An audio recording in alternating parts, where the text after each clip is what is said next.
सोचिए, आप राजा बनने वाले हैं। पूरा शहर आपके नाम के जयकारे लगा रहा है। इतिहास का सबसे शानदार राज तिलक होने वाला है और आपको सिंहासन पर बैठना है। लेकिन सिर्फ एक रात में सब कुछ उलट पुलट हो जाता है। राजमहल के सुख की जगह आपको जंगल का अकेलापन मिलता है। शाही कपड़ों की जगह तपस्वी के वस्त्र और जयकारों की जगह एक खामोश मुश्किल सफर। राम ने सिंहासन के बजाय 14 साल का वनवास चुना। पर क्यों? क्या यह सिर्फ अपने पिता की आज्ञा मानने के लिए था, या इसके पीछे कोई बहुत गहरा रहस्य छिपा था जिसे हम आज तक पूरी तरह समझ नहीं पाए? यह फैसला सिर्फ एक बेटे का अपने पिता के लिए फर्ज नहीं था। यह एक दिव्य योजना की शुरुआत थी, एक ऐसा कदम जिसने इतिहास की दिशा हमेशा के लिए बदल दी। यह उस महान गाथा का पहला पन्ना था जिसे आज दुनिया रामायण के नाम से जानती है। आज हम उस फैसले के पीछे छिपी वजहों को परत दर परत समझेंगे और जानेंगे कि राम ने राजधर्म से बड़ा धर्म का मार्ग क्यों चुना। कभी सोचा है, अगर उस रात राम राजा बन जाते तो क्या होता? अगर वो कैकेयी के खिलाफ हो जाते? सारी प्रजा और सेना तो उनके साथ ही थी। विद्रोह कामयाब हो सकता था। अयोध्या को एक महान राजा मिल जाता। पर क्या दुनिया धर्म और त्याग की सबसे बड़ी मिसाल खो देती? यह सवाल आज भी उतना ही मायने रखता है, क्योंकि राम का यह फैसला सिर्फ एक बीती हुई घटना नहीं, बल्कि आने वाले समय के लिए एक संदेश है। चलिए जानते हैं उस रहस्य को कि राम ने धर्म का मार्ग क्यों चुना।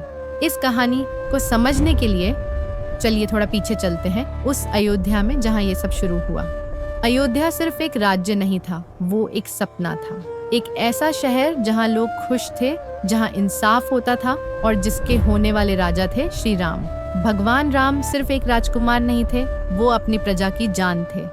उनका व्यवहार ऐसा था कि दुश्मन भी उनकी तारीफ करते थे। इसीलिए उन्हें मर्यादा पुरुषोत्तम कहा जाता था, क्योंकि उन्होंने हमेशा सच्चाई, दया और धर्म को सबसे ऊपर रखा। वो एक आदर्श बेटे, एक प्यारे भाई, एक भरोसेमंद दोस्त और एक लाजवाब योद्धा थे। वाल्मीकि रामायण बताती है कि राम का स्वभाव इतना शांत और मीठा था कि वो कभी गुस्से में ऊंची आवाज में बात नहीं करते थे और हमेशा दूसरों के दुख में दुखी होते थे। उनमें सबको साथ लेकर चलने की एक कमाल की काबिलियत थी, चाहे वो केवट हो, निषादराज हो या फिर सुग्रीव और हनुमान। अयोध्या का हर इंसान, हर मंत्री, हर सिपाही उन्हें अपने होने वाले राजा के तौर पर देखकर खुश था। अब बूढ़े हो चुके राजा दशरथ की बस एक ही ख्वाहिश थी, अपने प्यारे राम को राजगद्दी पर देखना। उन्होंने गुरु वशिष्ठ और मंत्रियों से सलाह की और पूरे राज्य में ऐलान करवा दिया। इस खबर से अयोध्या में जैसे त्योहार का माहौल बन गया। हर घर में दिए जलने लगे, साड़िकें सजने लगी और हर कोई उस पल का इंतजार कर रहा था जब उनके प्रिय राम का राजतिलक होगा। राजतिलक से एक रात पहले राजा दशरथ ने राम को बुलाकर राजधर्म का पाठ पढ़ाया। उन्होंने कहा, बेटा, एक राजा का अपना कुछ नहीं होता, उसे अपनी प्रजा के लिए अपना सुख, अपना परिवार और जरूरत पड़े तो अपनी जान भी कुर्बान करने को तैयार रहना चाहिए। राम, जो पहले से ही इन गुणों से भरे थे, ने सिर झुकाकर अपने पिता की बातें सुनी। उस रात जब पूरी अयोध्या अपने भविष्य के राजा के स्वागत के सपने देख रही थी, किसी को अंदाजा नहीं था कि किस्मत एक ऐसा पासा पलटने वाली है जो इस जश्न को मातम में बदल देगा और राम की जिंदगी का रास्ता हमेशा के लिए मोड़ देगा।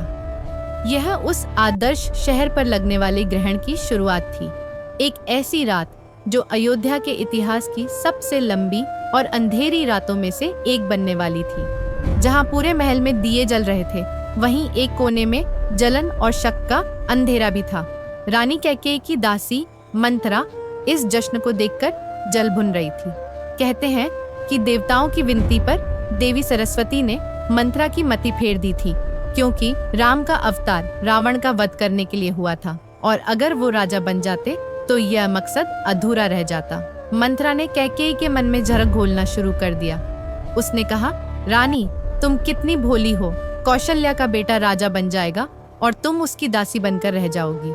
भरत को कोई नहीं पूछेगा। शुरू में तो कैकेयी, जो राम को अपने बेटे भरत से भी ज्यादा प्यार करती थी, ने मंथरा को डांटकर भगा दिया। लेकिन मंथरा की बातों में शायद सरस्वती का वास था। उसकी बातें धीरे धीरे कैकेयी के दिल में उतरती गईं और उनका मन बदल गया। उन्हें राजा दशरथ के वो 2 वरदान याद आए जो उन्होंने एक युद्ध में कैकेयी द्वारा उनकी जान बचाने पर दिए थे। मंत्रा के बहकावे में आकर कैकेयी कोप भवन में चली गई। जब राजा दशरथ उन्हें मनाने आए तो उन्होंने वो 2 वरदान मांग लिए जिन्होंने रघुवंश की नींव हिला दी। पहला वरदान, मेरे बेटे भरत को अयोध्या की राजगद्दी मिले। दूसरा वरदान, राम को 14 साल का वनवास मिले। ये सुनते ही राजा दशरथ पर तो जैसे पहाड़ टूट पड़ा। वो बेहोश होकर गिर पड़े। जिस राम को वो अपनी जान से भी ज्यादा चाहते थे, उसे जंगल भेजने के ख्याल से ही उनकी रूह कांप गई। उन्होंने कैकेयी के आगे बहुत मिन्नतें की, लेकिन वो अपनी जिद पर अड़ी रही। लेकिन जब ये खबर राम को मिली तो उनके चेहरे पर ना कोई शिकन थी ना कोई गुस्सा।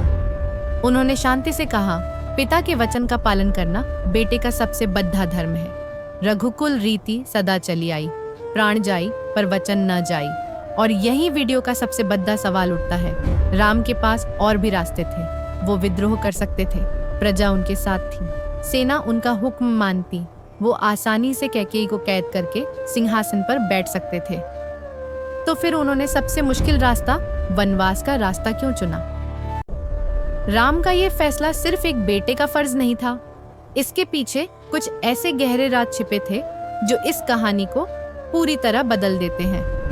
राम का यह त्याग उनके मर्यादा पुरुषोत्तम बनने के सफर का पहला और सबसे अहम कदम था। तो सबसे पहला और सीधा कारण था अपने पिता के वचन का मान रखना।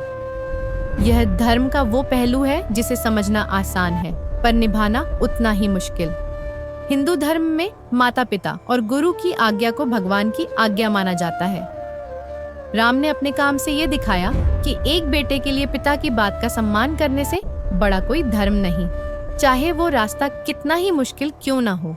जब लक्ष्मण ने गुस्से में कहा कि वो पूरी अयोध्या को चुनौती देंगे और किसी को भी राम का हक नहीं छीनने देंगे, तो राम ने उन्हें शांत करते हुए समझाया, लक्ष्मण, जो सिंहासन पिता की आज्ञा तोड़ने से मिले वो सुख नहीं दुख देता है। मेरे लिए राजपाट से कहीं ज्यादा जरूरी मेरे पिता के वचन का सम्मान है। ये सिर्फ राजा दशरथ का वचन नहीं था, ये सवाल था पूरे रघुकुल के सम्मान का। रघुकुल रीति सदा चली आई, प्राण जाई पर वचन न जाई। यह सिर्फ एक कहावत नहीं बल्कि उस खानदान का मूल सिद्धांत था। राम जानते थे कि अगर आज उन्होंने यह वचन तोड़ा तो भविष्य में कोई भी बेटा अपने पिता के वादे का सम्मान नहीं करेगा। वो एक ऐसी मिसाल बनाना चाहते थे जो आने वाली पीढ़ियों को धर्म और कर्तव्य का रास्ता दिखाए। उन्होंने अपनी माँ कैकेयी को भी कोई दोष नहीं दिया, बल्कि इसे अपनी किस्मत का हिस्सा माना। उनका मानना था कि माता पिता के कर्ज से कोई कभी मुक्त नहीं हो सकता और उनकी आज्ञा मानना उस कर्ज को चुकाने की एक छोटी सी कोशिश है।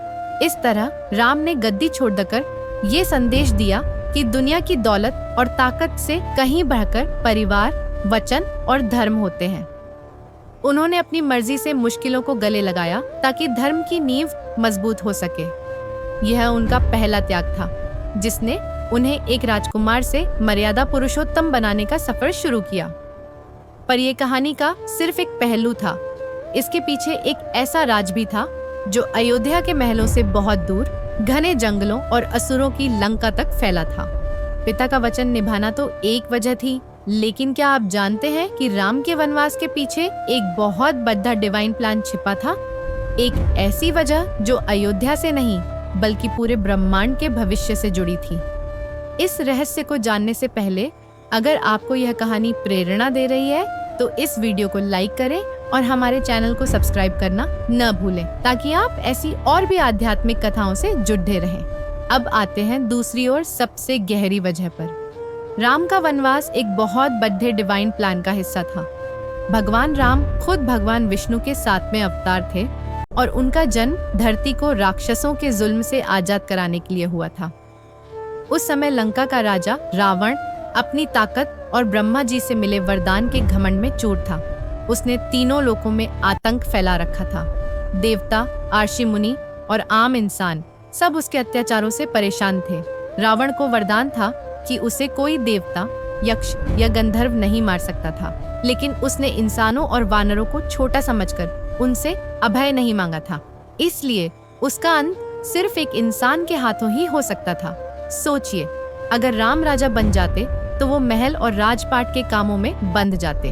अयोध्या की सीमाओं में रहकर रावण का अंत कैसे होता? इसीलिए मंत्रा का कैकेयी को भड़काना और कैकेयी का वो वरदान मांगना सब उसी डिवाइन स्क्रिप्ट का हिस्सा था। वनवास ने राम को वो मौका दिया जिसकी उन्हें जरूरत थी। इन 14 सालों में उन्होंने पूरे भारत का एक बड़ा हिस्सा पैदल नापा। वे उन जंगलों में पहुंचे जहां आर्षि मुनि राक्षसों के डर से तपस्या नहीं कर पाते थे। उन्होंने दंडकारण्य में आर्षियों को वचन दिया कि वो इस धरती को राक्षसों से मुक्त करा देंगे। उन्होंने खरदूषण और मारीच जैसे कई ताकतवर राक्षसों को मारा। यहीं पर शूर्पणखा की नाक काटने की घटना हुई, जो आगे चलकर सीताहरण और रावण से युद्ध की वजह बनी। वनवास ही वो जरिया बना जिसने राम को हनुमान, सुग्रीव और विभीषण जैसे साथियों से मिलाया, जिनके बिना लंका जीतना नामुमकिन था। एक कहानी यह भी है कि नारद मुनि के एक श्राप के कारण भगवान विष्णु को इंसान के रूप में अपनी पत्नी से बिछड़ने का दुख सहना था और वानरों की मदद से ही दोबारा मिलना था। तो राम का वनवास कोई हादसा या पारिवारिक मजबूरी नहीं थी। ये एक सोची समझी डिवाइन स्क्रिप्ट थी। यह धर्म की स्थापना के लिए अधर्म को मिटाने की तैयारी थी। राम का सिंहासन छोड़ना असल में एक बहुत बड़ी जिम्मेदारी को अपनाना था, पूरी दुनिया के कल्याण की जिम्मेदारी। उन्होंने अयोध्या के छोटे से राज्य के बजाय धर्म के विशाल साम्राज्य को चुना। यही त्याग उन्हें सिर्फ एक राजा नहीं बल्कि एक युग पुरुष बनाने वाला था। और अब तीसरी वजह, जो शायद सबसे गहरी है। राम दुनिया के सामने एक मिसाल कायम करना चाहते थे, एक आदर्श इंसान और एक आदर्श राजा की मिसाल। वो चाहते तो लड़ाकर अपना हक को ले सकते थे, पर फिर उनमें और दुनिया के बाकी राजाओं में क्या फर्क रह जाता? राम सिर्फ एक राज्य नहीं, लोगों के दिल जीतना चाहते थे। वो दिखाना चाहते थे कि महानता त्याग में है, ताकत और सत्ता में नहीं।